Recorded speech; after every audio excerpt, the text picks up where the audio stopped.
traditional owners and custodians of the land upon which we meet, the Palawa people, and we give our respect to their elders past and present. So thank you for joining us and taking an interest in what the federal election means for the city of Clark, the seat of Clark. We're very pleased to have 4 of our candidates from the major, the 3 main parties and the sitting member, Andrew Wilkie, that we're very happy we've got a good roll up tonight. It is your chance to hear directly from your federal candidates in the Clark electorate and get involved in the discussion. Hobart is a growing capital city, and the electorate of Clark, formerly known as the electorate of Denison, covers 292 square kilometres. It includes both the city of Glenorchy and a small part of the municipality of Kingborough. Tonight we do want to focus on and discuss the key issues for Clark and the issues that have been put forward to the candidates and the parties by the Greater Hobart Councils and the City of Hobart as well. So tonight I'd like to introduce, we do have Simon Davis from the Australian Labor Party, Will Coates from the Liberal Party, Australian Liberal Party, Janet Shelley from the Tasmanian Greens, and the sitting MP, independent member for Clark, Andrew Wilkie.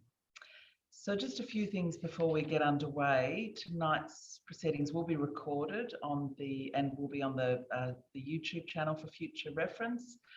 Each candidate will have approximately 2 minutes to respond to a question, I'll ask a couple of questions and then we'll open it up if there are questions from the audience as well. So I'd like to get started by just very briefly mentioning some of the projects and issues that we have brought to the candidates as priorities for Greater Hobart. So at the Greater Hobart level, we are working with Clarence, Glenorchy, Kingborough councils, and we have sought commitments for $20 million for the expansion of the ferry services on the River Derwent, $18 million towards an active transport network plan particularly for separated cycleways, $9.6 million for the Digital Twin project, which is a virtual planning tool to help manage and plan our city and really to tap into the growth of digital infrastructure. The delivery of the Antarctic and Science Precinct and the activation of the Northern Suburbs Rail Corridor. On the City of Hobart level, we've also got some additional asks, in particular around visitor infrastructure for Kunyanyi Mount Wellington, which is the state's most highly visited natural site. Some work on the Civic Quarter in the City of Hobart, which is around City Hall, a really important strategic site for the city. And also we're interested to know about the commitments from the candidates on affordable housing. So there's quite a lot of content. We have asked everybody to respond to a questionnaire, and the responses from the candidates and parties are available on our website, and you can look at them. They are under hobartcity.com.au/Clark Forum if you're looking for those written responses. So I'm now going to just hand over to the candidates. I might start just in alphabetical order with Will Coates. And a question for everyone though, as a candidate for Clark, can you briefly detail your funding or commitment priorities as identified by the Greater Hobart Strategic Partnership? Will, are you able to give us a bit of an outline? Yes, and look, thank you, Lord Mayor, and very quickly, thank you to everyone for coming and watching tonight, and also to the other candidates, and also to the City of Hobart for facilitating this opportunity. I hope people find it an enjoyable experience and ultimately better informs you as you make your choice this coming Saturday. Look, very quickly to give you an idea, and I wanted to start off with that, which is your choice this coming Saturday. This Saturday, yes, you get to vote twice, once in the lower house, once in the upper house.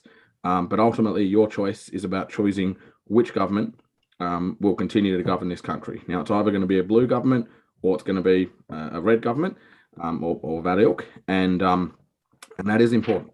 And it is important because ultimately what matters to you and to the people of Clark is the government being able to be in a position to provide the services, to provide the funding, to provide the commitments for that to happen. And ultimately, the choice that we need to make is who is going to be the better economic managers for this country going forward. And look, we have heard our Prime Minister, Scott Morrison, outline at the start of this election, but it all is about a choice. And I'm here to reinforce that message to you tonight. Our government has a strong record of creating jobs and creating opportunity. It has a strong record of being able to deliver the funding. And I'm pleased to say today that we have announced our costings and have actually showed you how we're going to fund our commitments. Look, tonight we may hear a whole lot of stuff about things that people want to fund, but unless they're honest and upfront with telling you how they're actually going to get that money and where it's coming from, frankly, it's not much of a promise. And so, look, as you know, the federal government has worked as a partner with the state government down here, but also with the local government.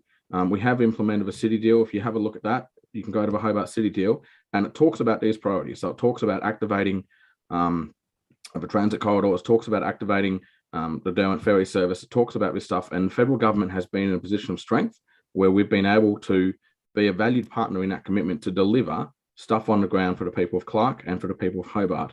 And ultimately on Saturday, I'm asking you to vote for me, and more importantly, to vote for a Liberal government to be able to continue to be a valued partner in that process, and ultimately provide a strong economy.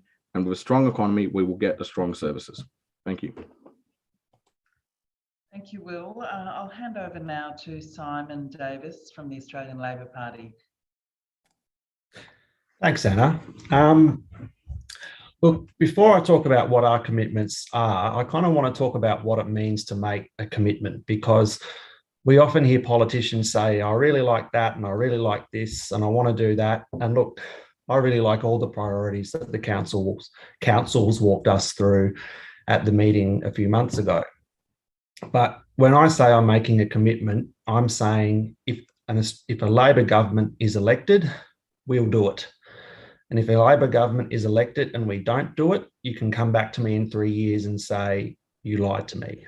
So that's what it means when we make a commitment. And I'd encourage all the other candidates to outline, I guess, the circumstances under which their commitments would be delivered. So with that said, we went to the meeting, we heard all the priorities and we had a chat about it. We talked about it. Andrew Giles was there, Senator Carol Brown was there. And the number one priority that the 4 councils said they wanted funding for was to expand the ferry trial, because people love the ferries. The ferries have the capacity to take a lot of the pressure off the Brooker Highway. And look, this city has grown over the years, but our transport infrastructure hasn't grown alongside it. So we are committing $20 million to expand the Hobart Ferry Trial. We will add stops in Glenorchy and Sandy Bay and Lindisfarne, in addition to the existing stops in Bellerive and Hobart. Now, we believe that that will make a huge difference to this city. It's a worthy commitment. And look, we talked about all the others. I think they're all excellent priorities. We would love to be able to deliver all of them. We can't commit to all of them in the first term of an Albanese Labor government. The Liberals have not left the budget in a very good position, but we can commit to the ferries and we will deliver the ferries. Thank you, Simon. I'll now hand over to Janet Shelley from the Tasmanian Greens. Yes, thank you. So easing traffic congestion and making our cities livable and sustainable has been a long-standing call by the Greens at federal, state and local level. We recognise that accessible and affordable transport is crucial for people to access work, education and essential services.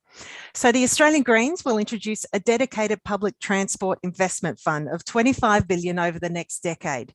And we think investment of this scale is absolutely needed to restore Commonwealth infrastructure spending and get critical public transport projects underway. So this fund would contribute to projects that reduce our car dependency and improve social equity through smart planning, such as the Northern Suburbs Transit Corridor.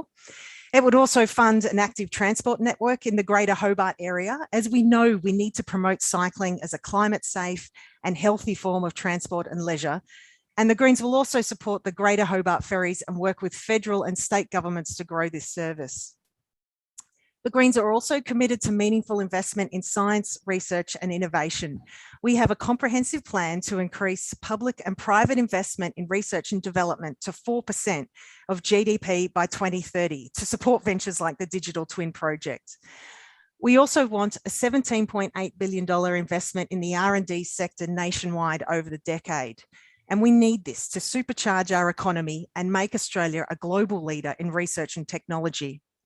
The Greens will always support any sincere and meaningful investment in the Antarctic and Science Precinct.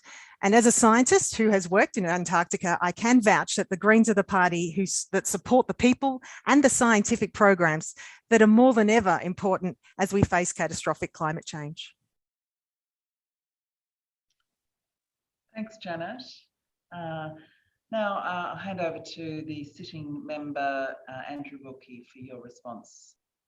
Well, thank you, Lord Mayor, and excuse my husky voice. It's sort of a Sean Connery voice tonight with COVID. Look, good on the four councils for working together on this. These are four fabulous initiatives,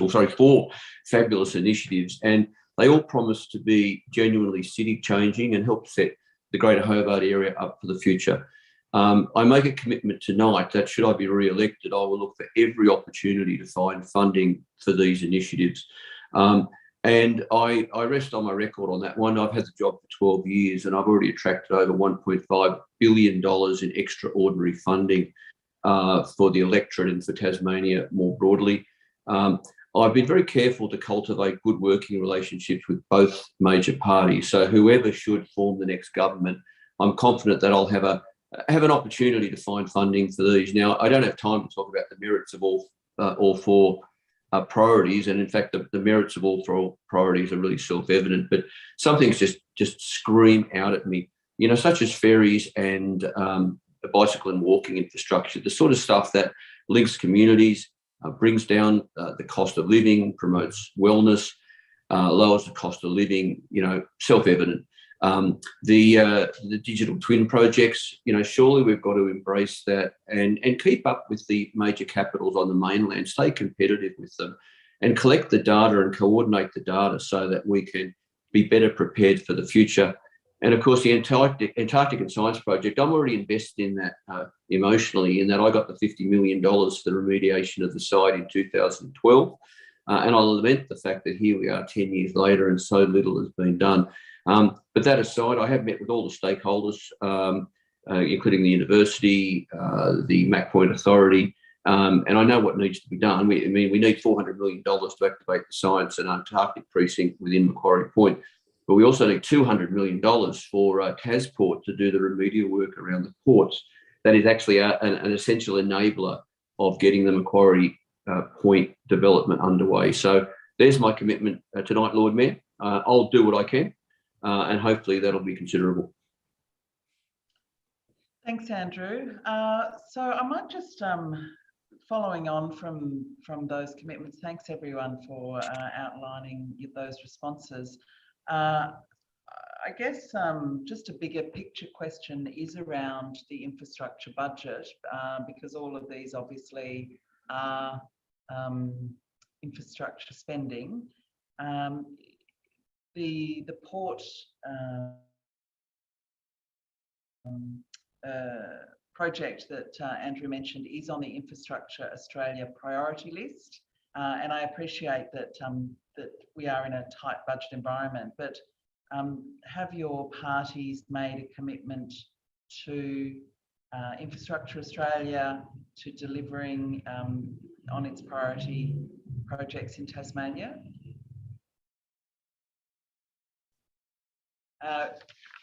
I'll start with the same order.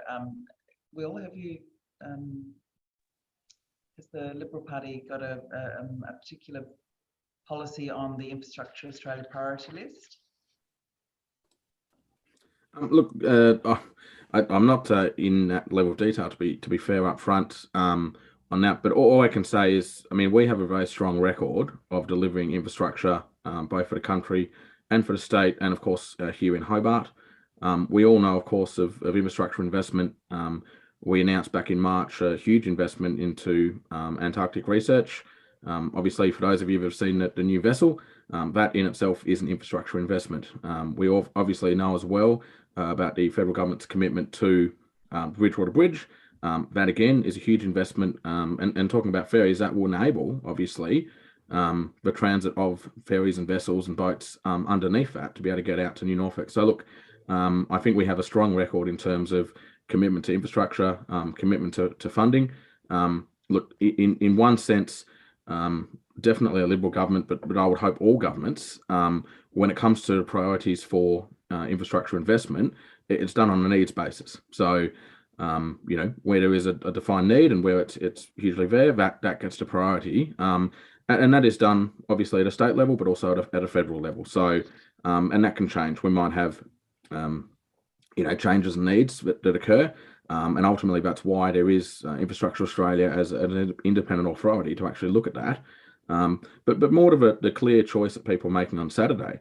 I mean, ultimately, if we want to have good infrastructure, if we want to have Antarctic vessels, if we want to have upgraded facilities, we need to be able to afford it. I mean, I was very proud that we were able to announce our costings. We don't know how some of these other promises are being paid for.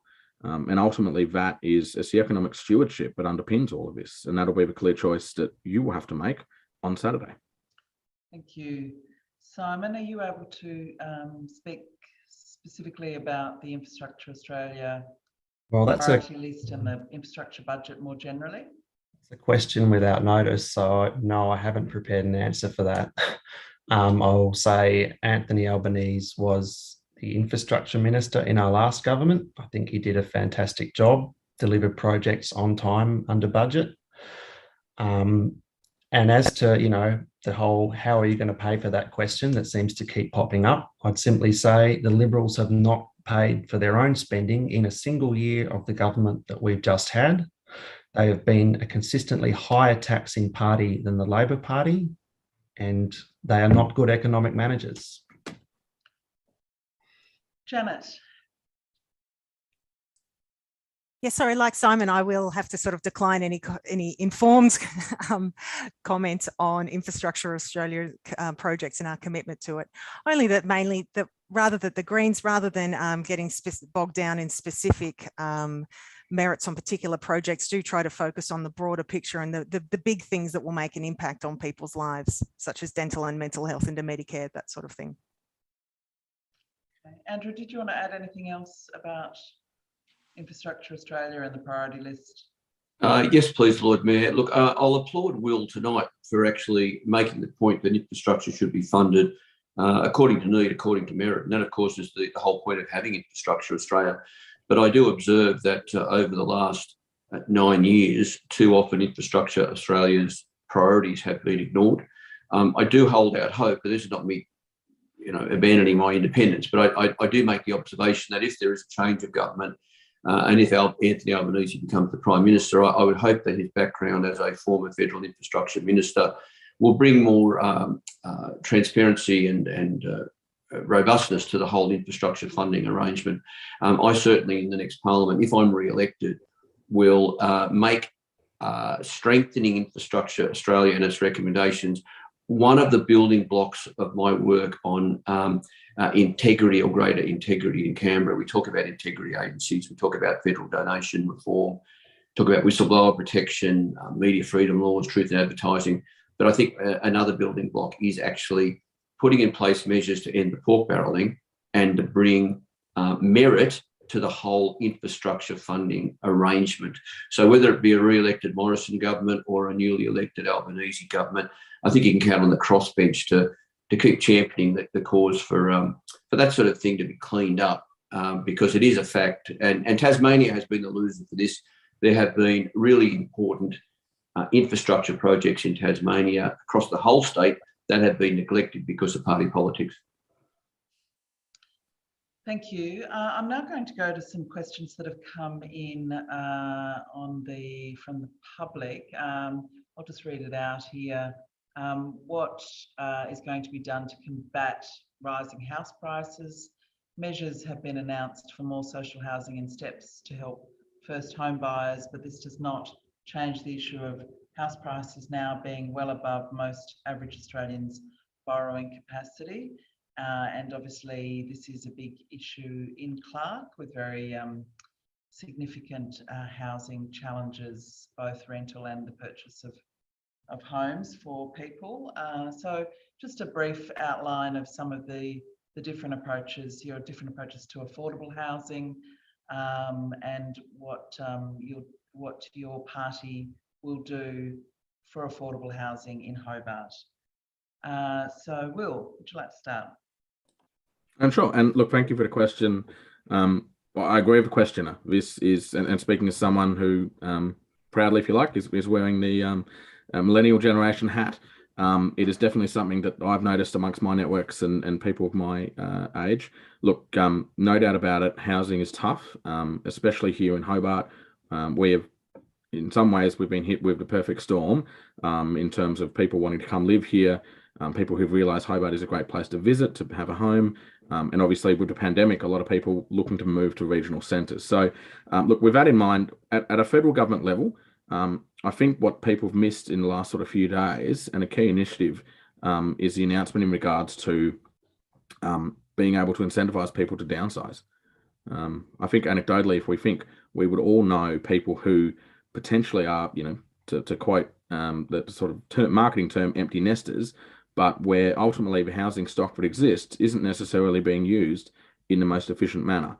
And part of that is the difficulty where you actually have a sort of taxation impact, and people worry about, well, sure, I could sell my house, but then the money, what do? I can't put it in my super. And that was a really, I think, a very strong announcement that was made, where we'll have that commitment and incentive for people to ultimately downsize. I mean, let's be fair. If you're living in a 4 or 5 bedroom house, the question has to be asked, do you really need to? And perhaps there's a role for government to play to actually put the incentives there to say, well, if you don't need that, potentially someone else is looking for that bigger house. And I think that will have an impact on the market and allowing people to get into ultimately the housing that best matches their circumstances.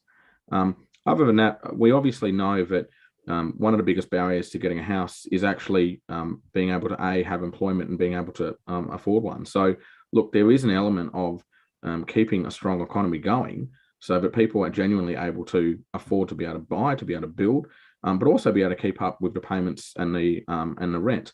And look, the hardest thing is if someone finds themselves in a period of unemployment or underemployment, and then they get in a situation where all of a sudden their income's being hit, but you've still got to pay the rent, or you've still got to pay the mortgage.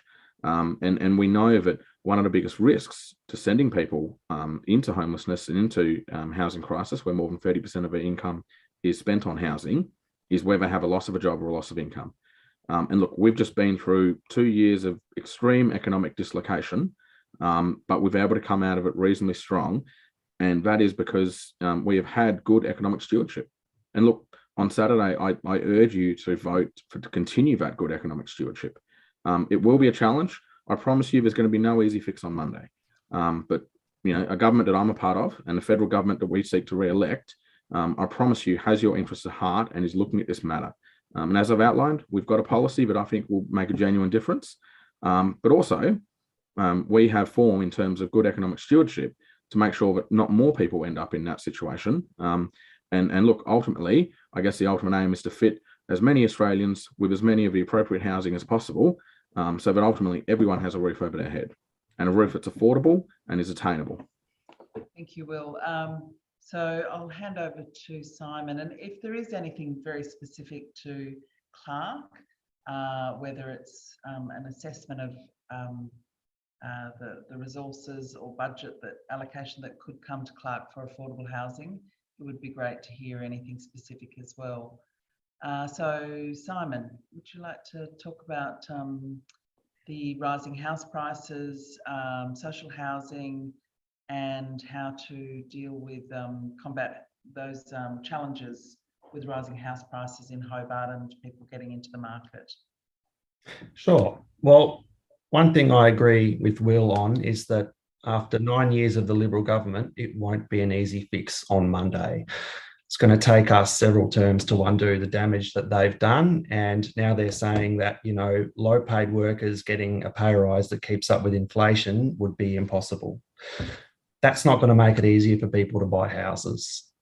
And, you know, their policy about you can raid your super to buy a house, people in their 20s and 30s, they can't afford to take $50,000 out of their super. So all that's going to do is push house prices up and make it even further out of reach for young people.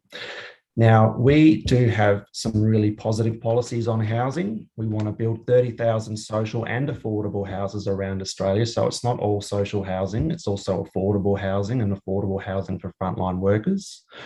And the other thing that's been mentioned is that probably one of the hardest things to do, especially while rents are spiraling out of control, is to actually save up enough money for a deposit. With house prices going up, rents going up, your savings target is moving further away and you're not actually making any progress. With our Help to Buy scheme, people who can afford a 2% deposit, so on a $500,000 house, that's $10,000. That's achievable. And with that scheme, the federal government, a Labor government, we will purchase equity in your home. So it's a shared equity scheme, which will mean that your price of your house will be 30% less otherwise in terms of what you have to pay. So a lower mortgage and lower mortgage repayment rates. And the great thing about this policy as well, if it's a new house, you're building a new house, it'll be a 40% shared equity. So it's not just helping people to buy a house or get a house, it's also creative and an incentive to build new houses. So it will increase the supply of housing, because the only way to get control of house prices is to either increase the supply of housing, which we'll do, or reduce the demand for housing. So we will build more houses and we'll make it easier for people, especially people who are doing it tough, to actually buy those houses and get into them. Thanks, Simon. And where would you see those houses being built in the Clark electorate? Where would you see the growth areas? Our estimate of the share of houses around Tasmania out of the 30,000 is in the 1,000 to 2,000 mark. I couldn't tell you the precise locations, but there will be, Clark will get its fair share of those. Thank you. Janet, did you want to outline your proposals for dealing with affordable housing in this electorate? Yes, thank you. And look, honestly, housing is a disaster right now, unless you're fully well established. But for people like me, it's an impending doom. So the Greens plan is to establish a federal housing trust that will build 1 million sustainable, accessible and affordable homes over the next decade, or 2 decades rather, in places where people want to live. So this 1 million homes includes 750,000 new public and community houses to slash public housing waiting lists and attack homelessness. 125,000 new shared equity ownership homes. These will allow first home buyers to buy a home for just $300,000. And also 125,000 new public rental homes to provide affordable housing for more people close to where they want to work. In the Greater Hobart area, this translates to about 9,000 homes, including 6,800 low-income public housing. We also want to fully fund frontline homelessness services and also raise all income support payments to above the poverty line to $88 a day. And we'll fund this by making billionaires and big corporations pay their fair share of tax, and also scrapping handouts to property developers and fossil fuel corporations. As someone that's been homeless, that has slept in my car, crashed on sofas, surrendered my dog temporarily, stayed in violent situations when I shouldn't have, and also just had to give up jobs and other opportunities when a landlord abruptly ended a tenancy, I can tell you housing insecurity, it's not fun. Housing is a human right, and the Greens aren't afraid to have those conversations about what needs to be done to make sure everyone has a safe roof over their head. And let me tell you, the answer is not digging into your super and jeopardising your future. And market forces are not going to solve the solution unless we give them a little legislated encouragement. Thanks, Janet. Andrew. Oh, Lord Mayor, I dismay that too much of the discussion about our housing crisis is just too narrow. Now, the Liberal policy is superficially it's attractive, but the reality is it'll drive up house prices for particularly for the first home buyers, and it's also going to take a lot of money out of people's retirement savings. And the Labor policy, look, that's attractive at first glance, but only 10,000 packages is just a drop in the ocean across the whole country. I really think we've got to take a step back and come up with a genuinely holistic solution. And to that end, I have lobbied for years for a national housing and homelessness strategy. And I've met with the Federal Minister, Michael Sukkar, repeatedly and lobbied him for the federal government to take a lead and to come up with a really effective national strategy, which would pull together all three levels of government and all of the different levers at their disposal. For example, local government, I think, has a bigger role to play with its planning decisions and approving the release of land. And I applaud the Hobart City Council for its move on short stay holiday accommodation.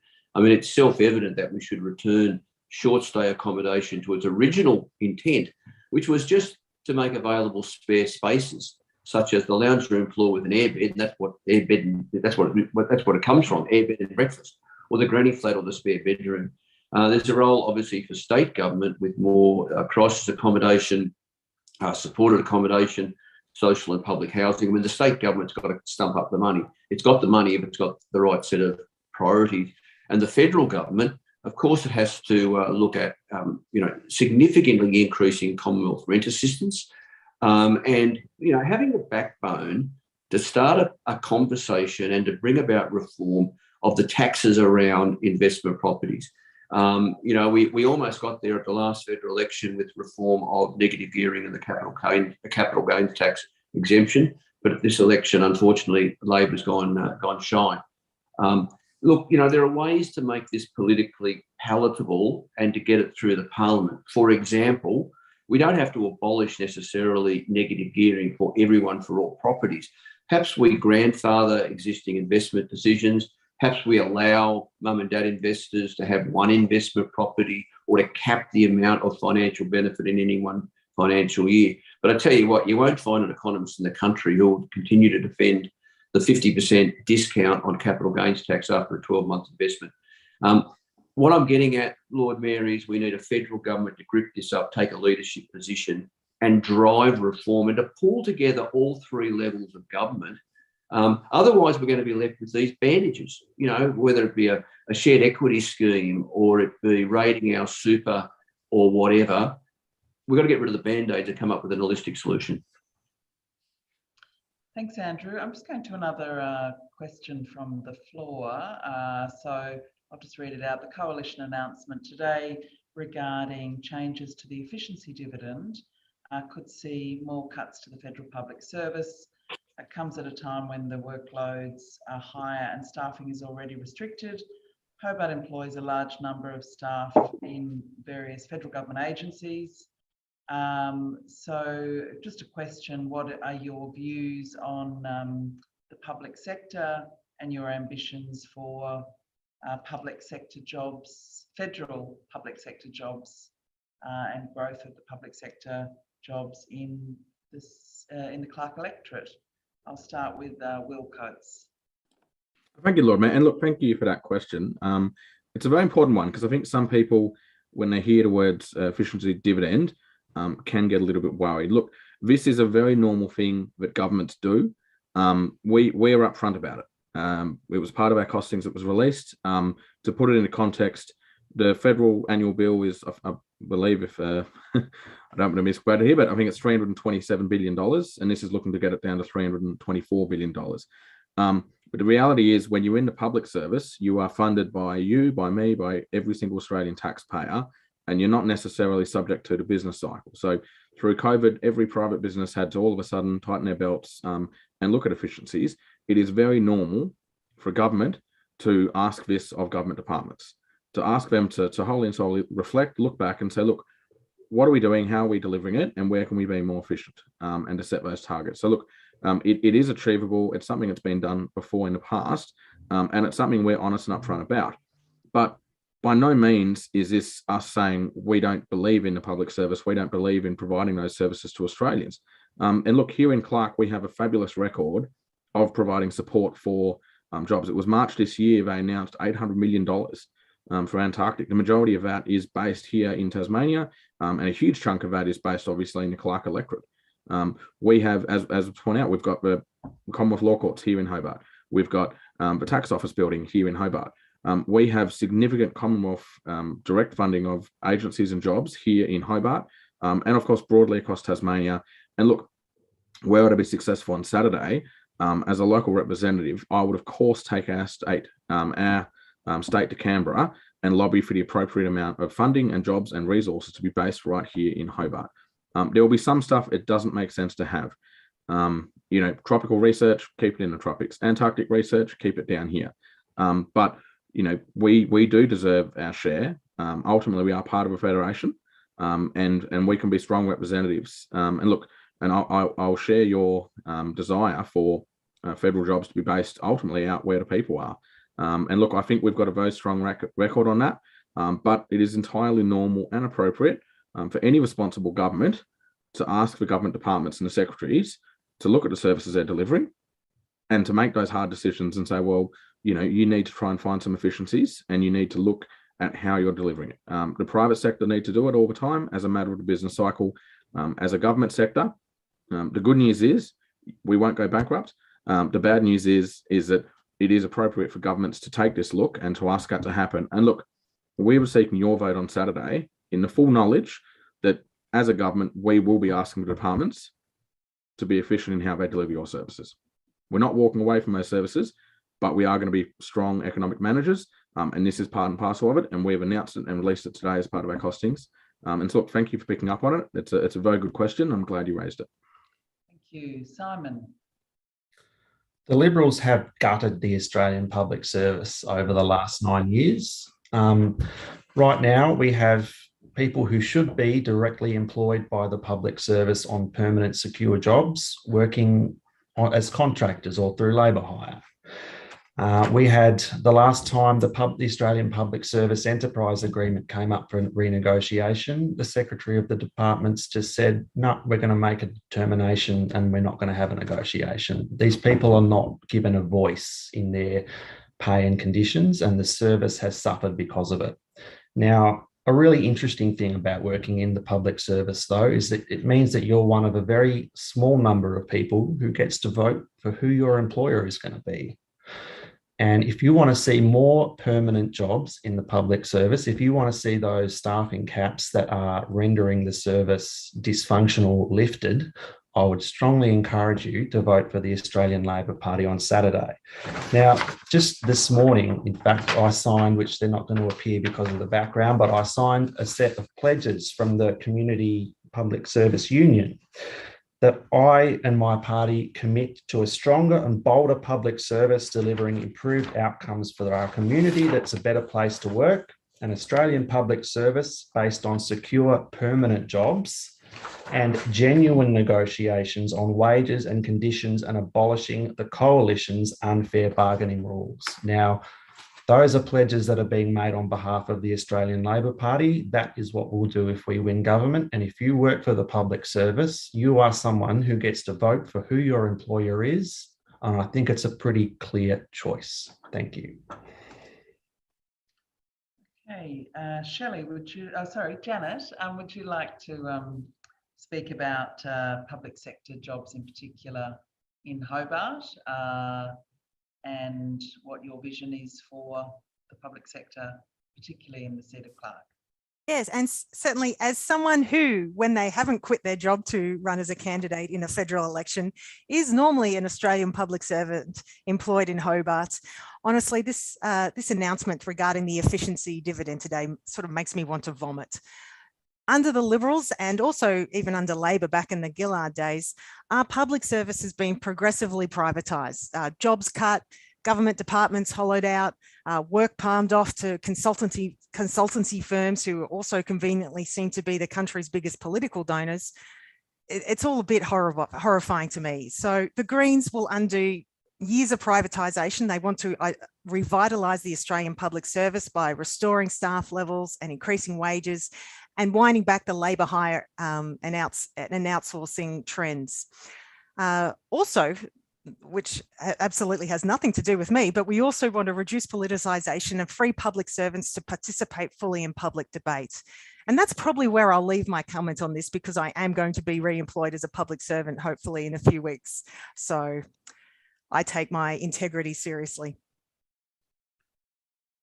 Thanks, Janet. And Andrew, your thoughts on this? Oh, Andrew, you're just on mute. Lord Mayor, the cuts to the federal public service have obviously got to stop. First and foremost, they are resulting in reduced level of service for the community, which at the end of the day is the reason the federal public service exists, to serve the community to the highest possible standard. And we see this. I see this in my electorate office probably every day, where constituents are coming in with difficulties with the tax office or with Centrelink or any number of departments. And it is not because of the staff. The staff are fabulous, but there aren't enough staff and they're under-resourced, and they're relying on old, clunky computer systems. And it's the members of the community that suffer, in particular people like seniors. I mean, we used to have a seniors help desk at Centrelink in Hobart that was axed years ago. The excessive reliance on automated systems online, well, that's all fine if you're literate with a computer and you've even got a computer and you can afford internet access. But a lot of people, particularly disadvantaged people, they don't have access or they can't afford those sorts of things. So first and foremost, the attacks on the federal public service are resulting in a loss of quality, and the community is the one that suffers. There's also a loss of workplace conditions. I mean, there's one reason you cut the federal public service and give the job to a contractor, is to employ the contractors on a lower pay with lower super and lesser conditions of service. It is not fair on the workforce. It's as simple as that. So it's not fair on the community, and it's not fair on the workforce. And it results in increased reliance on automation. And do I need a better example than Robodebt to talk about the downside of coming up with these half-baked, badly designed? Some contractor probably got who knows how many millions of dollars to design Robodebt. Frankly, it wasn't worth 2 bob. All it resulted in was hundreds of thousands of innocent members of the community being treated like criminals, where we had this outrageous reversal of the presumption of innocence, that if you got anything from Centrelink over the last 20 years, and if we have the slightest suspicion you're overpaid, well, you're guilty unless you can prove you're innocent. I mean, no wonder there have been Australians self-harming and even suiciding. I can think of one example, an incredibly distressed woman in my waiting room of my office, literally curled up in a ball, sobbing in distress because of this Robodebt she had wrongly received. And that is just the tip of the iceberg. I tell you who benefits from cutting the public service. It's contractors, some of whom are political party donors. This whole move away from the Commonwealth Employment Service to these, particularly some of these for-profit job service providers, Job Active. I mean, it's just an outrageous lining of people's pockets. I'll go this far, Lord Mayor, and say that when we eventually get an integrity agency with teeth, some of these contracts should be scrutinised. Thank you. Now we're getting towards the end of our evening. So what I'm going to ask is for each of the candidates just to speak to any other specific clerk commitments, and even better if in the city of Hobart, things that you have worked with community groups or companies where you actually have made additional commitments that are outside the priorities that the councils have identified. So I guess it's just a chance to wrap up and explain any other very specific initiatives that you've promised in the City of Hobart area, or things that you are particularly saying your party will bring to the City of Hobart residents. And so I'll start with Will. Thank you, Lord Mayor, and thank you for the opportunity. Look, one thing, and this was something I was able to announce yesterday, which is lovely, and I'm very proud of this. So this is a good example, again, of the federal government working in tandem with state, but also local community organisations. So, look, it was in concert with the Hobart Rotary Club, and also it was a state government commitment as well. But we have been able to fund what's called a Hobart Community Shed project.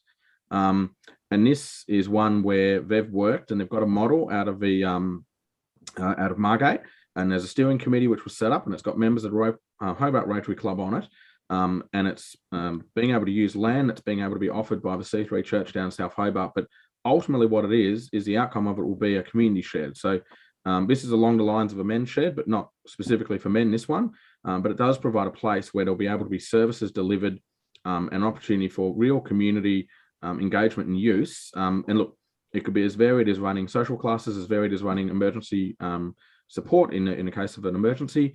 But ultimately, it's a model that's worked elsewhere in the state, but also elsewhere in the country. And it's something I was very proud to say, look, a re-elected Liberal government is going to get behind that project. And look, that's something that just yesterday I was talking about, and I'm particularly proud of, because I was aware of that project and I lobbied very hard to make it a commitment for a Liberal government. And so look, that is a great commitment right here in Hobart. It'll be down in South Hobart, and I think that'll have a great community benefit. But most importantly, we are just a partner in that. So there is a funding component federal, but there was also a significant funding proposal from Rotary, which is a community organisation, and from the state government, and obviously a parcel of land that's being delivered by the C3 down there. So look, I think it really is a win-win. But again, it's good value for money in terms of the Australian taxpayer, because it does bring partners on board. Thank you. Simon, anything in particular you'd like to highlight for us in terms of extra commitments for Hobart, particularly City of Hobart? We've been watching a range of things, even quite small projects in other parts of Tassie, but we're keen to hear about other commitments in this part of the state. Sure. Well, firstly, I'm really glad, Will, that you've been able to match the commitment that I made 6 weeks ago for the South Hobart Community Shed. That is a great project, and you've outlined it really well, which saves me the time of doing it myself. In addition to that, last week, we committed $500,000 to the Derwent Estuary project, because a lot of Hobart's drinking water actually comes from the Derwent River, and ensuring that we keep that in good order is a really important piece of work. We've committed, this is for the Glenorchy Council area, but you may have noticed that the playgrounds in the Glenorchy Council area are not up to the standard of the ones in the Hobart Council area by and large. We don't think that's fair on families living in the Glenorchy Council area, so we've committed $1.5 million to upgrade 10 playgrounds around Glenorchy. And that's from Austin's Ferry all the way down to West Moona. We also committed the other day $100,000 to upgrade the kitchen facilities at the MCOT, Multicultural Community of Tasmania. I'm sorry if I got the acronym wrong.